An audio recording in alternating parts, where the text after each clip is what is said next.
Maynila, wala iba kundi si Kagalang-galang Francisco Isko Moreno Tumagos.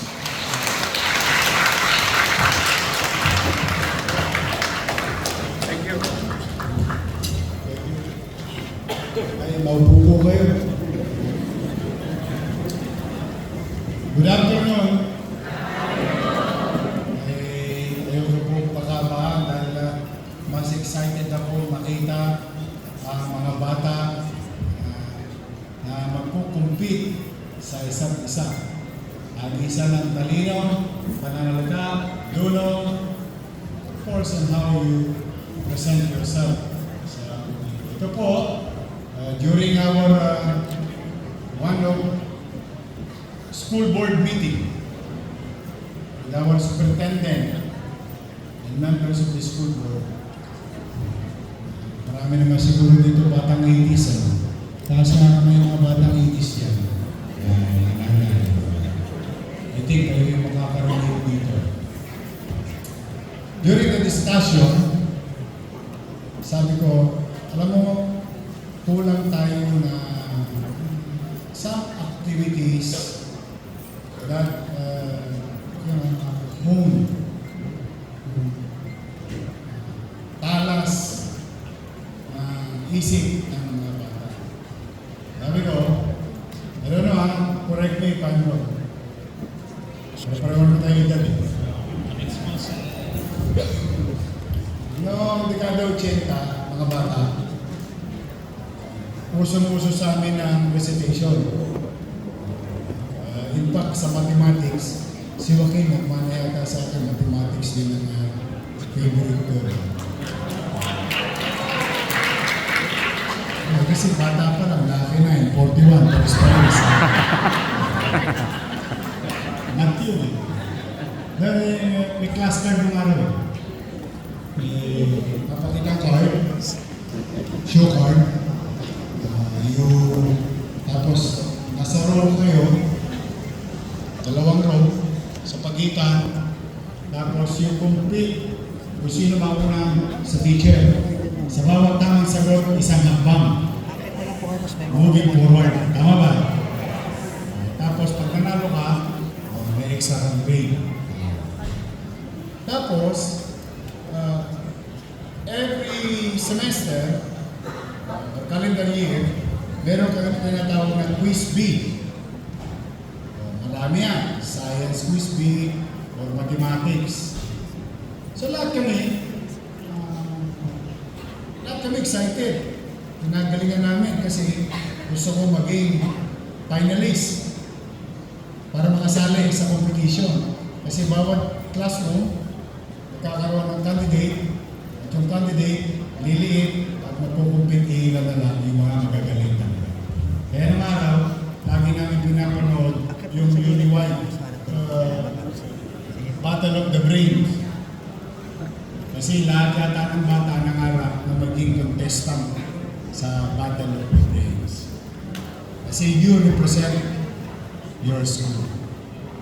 The same manner, regularly, pag-araw ng wika, meron declamation. O mga orador, mga bata. Kaya kami, pagka regular Monday, sa flag ceremony, isang section, alphabetical. Ikaw, kukumpas ka. Ikaw naman, ikaw yung papanatang makabayan. So we are being exposed and trained by our school to communicate and be ourselves.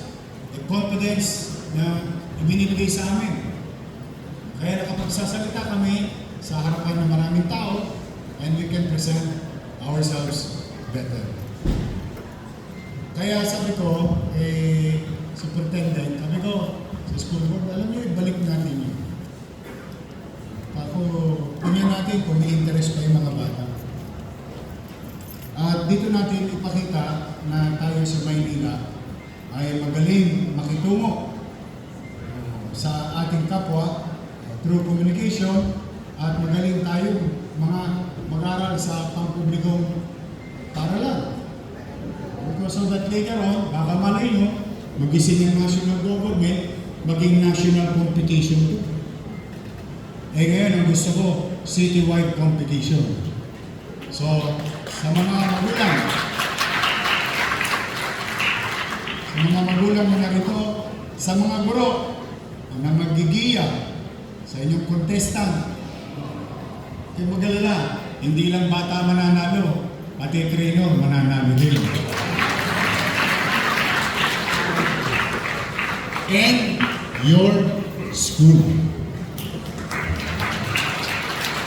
So, hopefully, may awa ang Diyos, with the help of our masipag na Vice Mayor Chia Chesa, mga kusiyal natin, si dito sa 4th District, sino mga taga Batang Sampaloc dito. Mga Batang Sampaloc, ayan. Mga kusiyal nyo, si Doc Almiron, Iris Castro, Ryan Ponce, and DJ Magachin.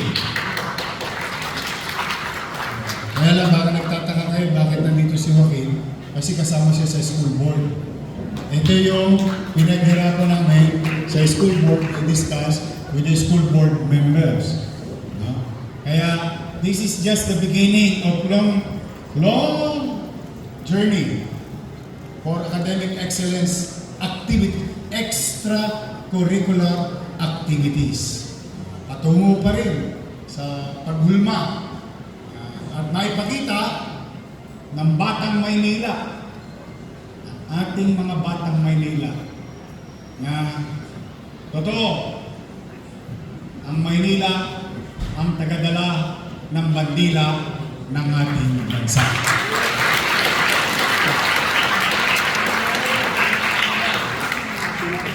At may awa ang Diyos,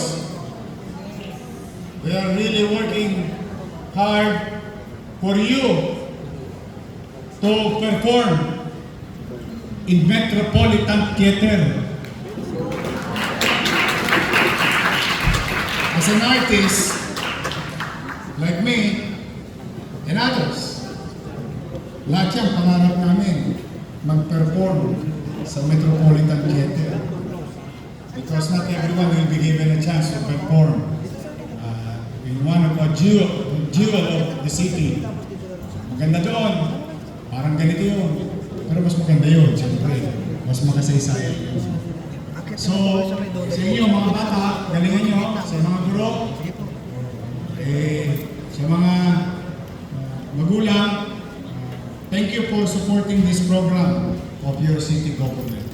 This is just the start of many. Kayo mag-alala, magamat na tayo medyo tukod sa gastos, pero bear in mind,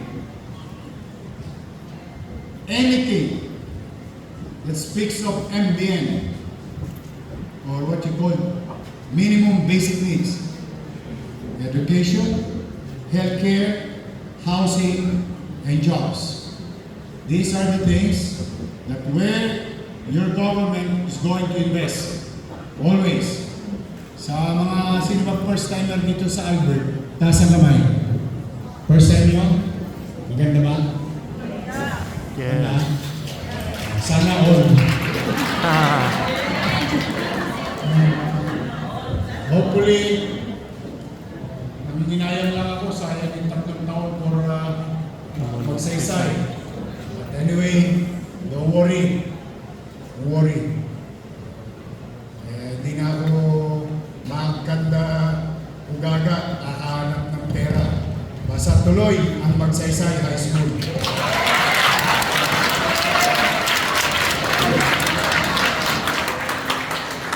And I would like to thank Albert Elementary School for helping Magsaysay to have a temporary home. We all agree. Rest assured, for the people of Sampaloc, manatag kayo, tatapusin ko yan. Hindi matatapos tong term na to, nang hindi matatapos yan. Sana, doon na lang. So, sa inyo, mga naparito, mga magulang, excited, I'll see you on December 3. December 3. Si Joaquin, sabi niya, amazed na amazed siya kasi nakita niya ni Almario. Nakita niya Almario. Ano mas maganda? Almario o Albert? Albert. Pareho kasi ng design. The good thing about Albert is that they have open green space. That's a good thing about it. Pero sa totoo, ito bago ako matapos, share ko lang. Why did I come up with this idea of a school? Alam niyo bakit? Dahil sa kanya at mga kapatid niya. Kasi sila magkakapatid, kapalad. Nagkaroon sila ng magulang na kaya silang padalhin sa mamahaling eskwelahan. Natikman nila yung magagandang pasilidad ng isang pribadong paralan. Kaya anong ginawa ninyo kung mayor noong 2019? Sabi ko, kung ano natikman ng anak ko, dapat matikman din ng mga anak ko. Kasi ano ang mas maganda? Xavier or Albert? Sabi ko, Albert po. Because the government is richer than the private. Mas mayaman ang gobyerno. Kung mahina, lumasa. Anyway, I'm happy for the parents participating in this program. Palakpakan ninyo ang inyong superintendent. At sana every year, ganito na tayo. Oh, yes daw po. Tapos, innovate, we will innovate. We'll create more activities competing among each other. Healthy competition, personal development, and improving our communication skills so that others will understand us. So muli sa inyong lahat, papalag kayo, nagkaroon kayo ng pamahalaan ngayon na namumuhunan sa ating kabataan, sa ating kalusugan. Diyan mapupunta halos lahat ang tustusin ng inyong pamahalaang puso ng Manila. Mag-iingat kayo, good luck, lahat kayo nanalo na. Just by joining, you won't already, but show your skills. Pakita niyo ang galing ninyo. Sa gilid. Pakita niyo mas magaling ka sa katabi mo. Dito po. It's a healthy competition. So sa mga magulang, Akit na lang po kayo sa dulo. ingat kayo. Manatag naman kayo mga magulang. Pipilitin kong magbuti sa gobyerno. Pipilitin kong magsinop sa ating teachers. Lalo na yung grade 1. Ako, next year may laptop na kayo. Sana all. May nakira na kami. Ito, may nakita kami ni Lumeda na savings. Kaya i-initiate ko na yung audio-visual, yung smart TV, at saka laptops for our teachers and students sa grade 1. Kinder. Kaya sana maging teacher na ako ng kinder. Charot. And I'm really happy that things are hard, but things are going to be better. Now, if there is some value on it, I may share it to you. Okay, mag-alala. Sanay ako ng gala. Nakaraos na ako. So, kung walang-wala tayo ngayon, iraramos ko tayo. Iraramos. So, bali, pagpalain nawa kayo ng buong may kapal. Sabay-sabay. Manila! Letters. Thank you. Muli, maraming salamat po, Tagalanggana Francisco Isko Moreno Dumagoso, punong lungsod ng Maynila.